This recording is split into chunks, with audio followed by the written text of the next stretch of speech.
A few years ago, my brother bought a gorgeous red Ferrari. As I was still in college at the time, senior year as a computer science major, I asked him if I could borrow his car for a few hours to take my girlfriend, now wife, on a ride. He flat out said no to me and said he didn't trust me with it. Skip to 4 years later, he eventually fell on hard times and sold his car. He now drives an SUV and regularly drives his daughter to and back from school. Around this time, maybe 2 to 3 months ago now, I also get myself a Porsche. With the background out of the way, yesterday my brother called me out of the blue and said he wanted to talk to me. I was confused as my brother and I rarely ever talk, maybe at Christmas or Thanksgiving, but even then it's rare due to in-laws etc. So I ask him what's up and he opens up by asking me about my family and everything, just small talk. Then he asked if I could lend him my car for a day. Apparently his daughter loves sports cars and he had made her a promise to drive her around in one. Remembering how he had told me no after I begged him to let me borrow his car, I said no. He was shocked and said he would bring it back in mint condition with a full gas tank and everything. He told me about the promise he made to his daughter. I still said no and that I didn't trust him with it. This then escalated and we got into a fight where he called me an idiot and hung up the phone. I told my wife and she said I should have been the bigger man here. She said it happened so long ago. She also said what he did wasn't right, but what I did wasn't right either. With all this information, am I the idiot? Everyone's the idiot here. I don't believe in being the bigger person. I believe in reciprocating energy. You get what you give. However, your niece had no involvement in your issue with your brother. This would have been an excellent opportunity to bond with her by offering her a ride. I'm closer to you are the idiot than everyone's the idiot here. If I read this right, the OP was 21 or 23 when he asked to take the Ferrari. I don't know anyone that would let a 21 or 23-year-old drive a Ferrari.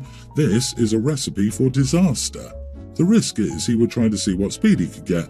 The brother is now likely in his 30s, and while the risk of wanting to speed is there, it's much lower than a 21 or 23-year-old. The risk is also lessened with the niece in the car. Agree. Loaning a valuable, high-power sports car to an early 20s male with little experience in that sort of vehicle is a very different situation to loaning that same car to someone in their 30s with years of experience in not only driving, but in high-performance vehicles.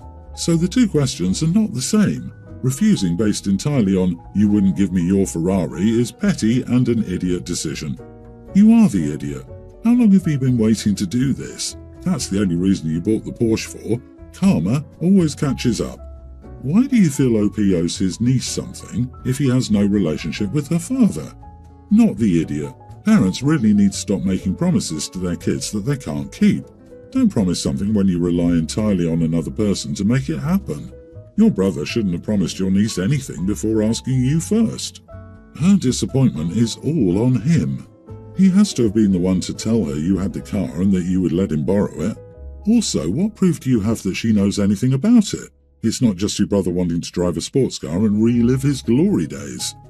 Exactly. So niece loves sports cars, like the one her uncle happens to have, the guy they don't speak to or interact with except during the holidays. I also wonder if the brother made up that his daughter even loves sports cars and he wants to drive one again and go fast. Oh, I think that's precisely what's up. He wants to drive the car and uses his kid as an excuse. That's why offering to take his niece for a ride with OP is a great idea. It makes the brother look like an idiot if he declines something he claims his daughter wants to do. Freshman year was my worst year in school. I moved to a new town and was forced to rebuild my life. I had to go through being a new kid and wished I could return to my old home. A week into school I met a group of girls, Alicia, teen, Cara, Laurie and Amber, teen. We had the same lunch period and spent time getting to know each other, and I thought I was officially part of the team. But after a few weeks, the only time we would ever talk was when they needed me to film a TikTok video and they didn't bother including me in anything. Instead, they started making comments about my body and how I wasn't skinny like them. I was already feeling self-conscious, but they only made me feel worse, calling me ugly and saying that no guy would want to be with me. I went to the school for help, but they said they couldn't do anything without evidence. Soon I started skipping meals. My parents eventually found out and they begged me not to do that to myself. Finally, after months of being tortured mentally and physically by the girls and their other friends, I left the week before winter break. It took me a while to feel like a normal person again. I'm 18, female, and life has improved. I got accepted to university and was awarded a scholarship. I met an amazing guy and we've started dating, and I've learned to love my body.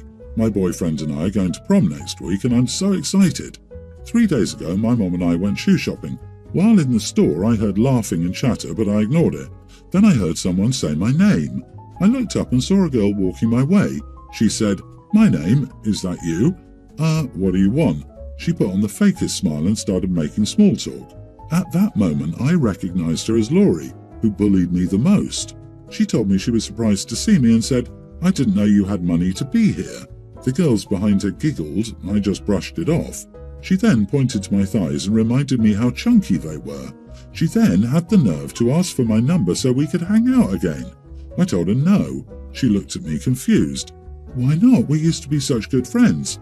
I squinted and said, "Because why would I want to be friends with someone who bullied me into an eating disorder? You acted like I didn't exist until you wanted me to grab you something or film stupid TikToks." Laurie looked shocked and said she did no such thing. I told her she was delusional and I hoped she talked crap to the wrong person one day and got her butt handed to her. Her face went white and she tried to redeem herself. I walked off and found my mom in another department. I told her what happened and she was proud of me, saying one day karma was going to get to Laurie and everyone who tormented me. I know I had to stand up for myself, but I can't help but feel bad wishing ill will on somebody. Please tell me, am I the idiot for embarrassing my bully? Not the idiot.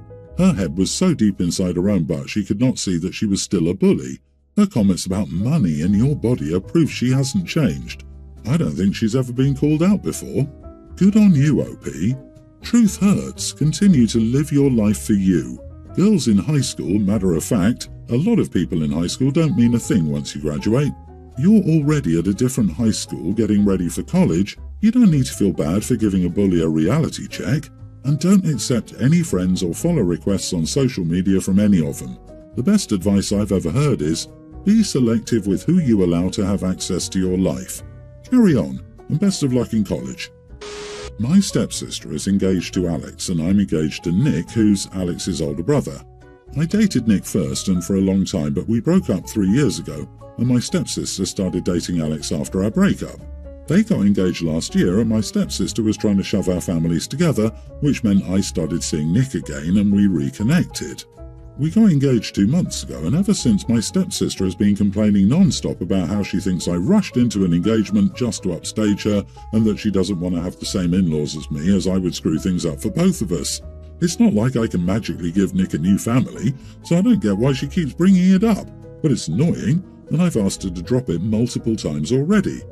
She even complains in front of our future in-laws, which I feel like she only does since things are still rocky between me and them.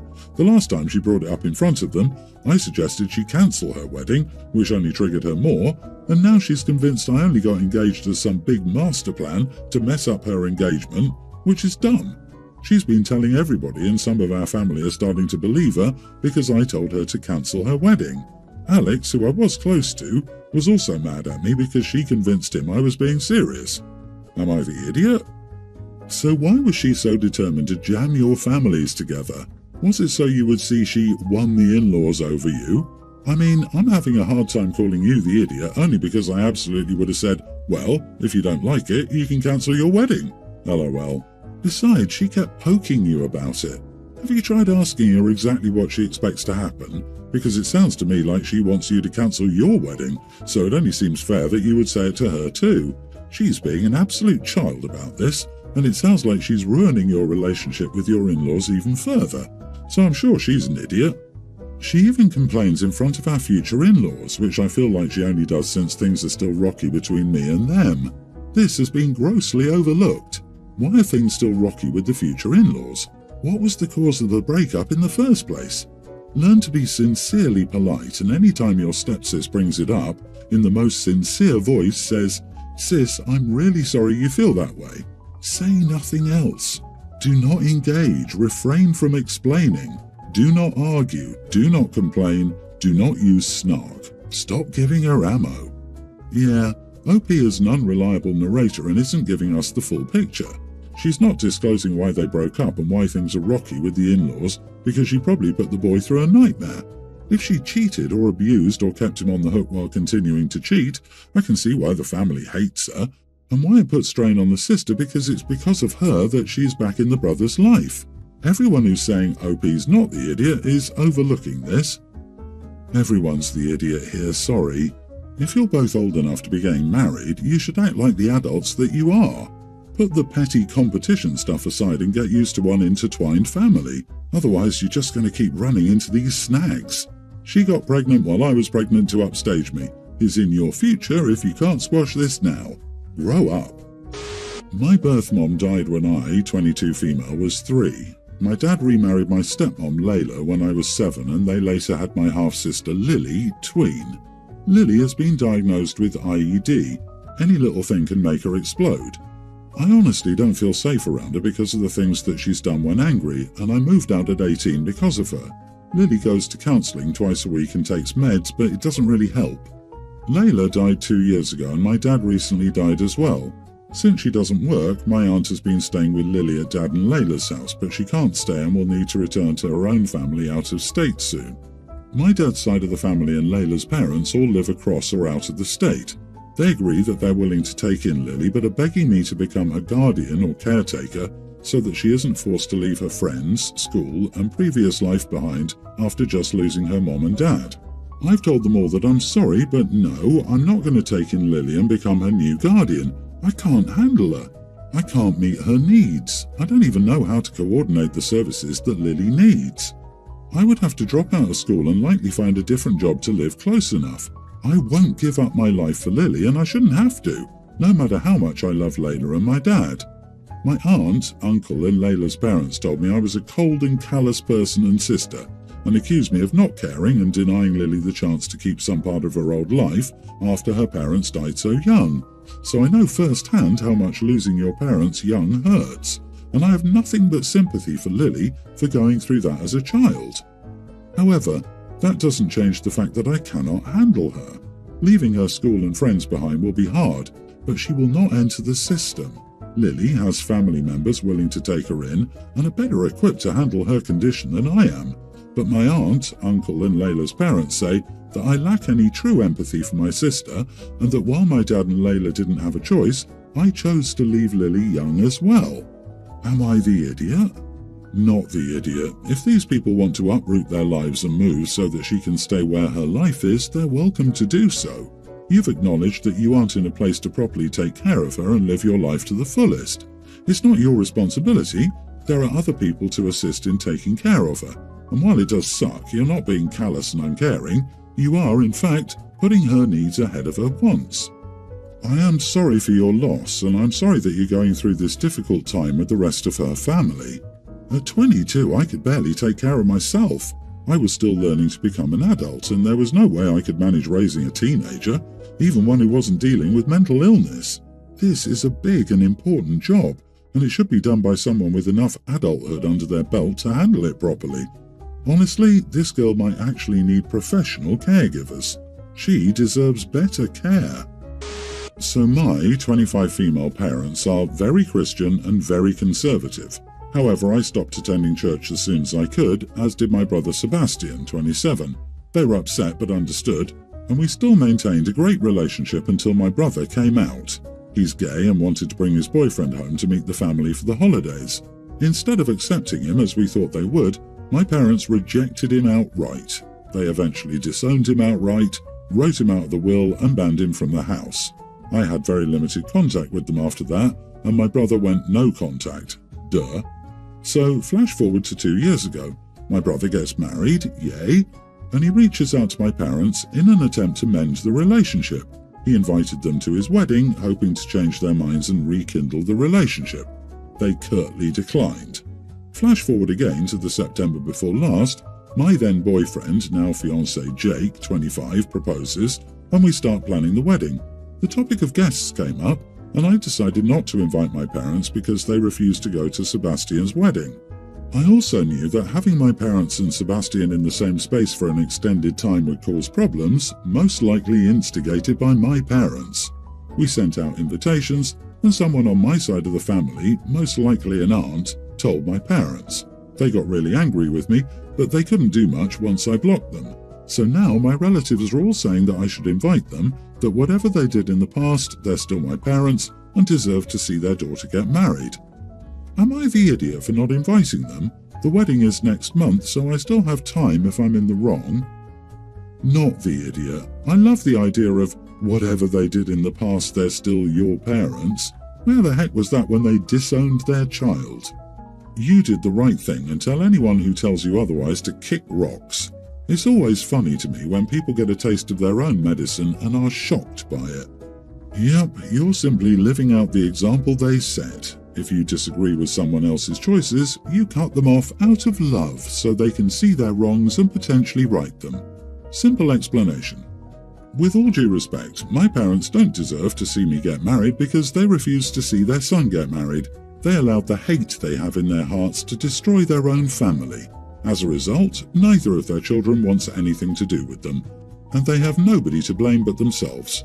And since you've decided to defend their behaviour, please know that you are no longer welcome at my wedding or in my life moving forward. Well written. The outside family likes to think they have a pony in this race. They don't. It's between your parents, your brother, and you. I would have done the same. Be prepared for some families not to attend to show solidarity with your parents, though. Unfortunately, or maybe fortunately, situations like this show people's true colours. Best of luck and congrats.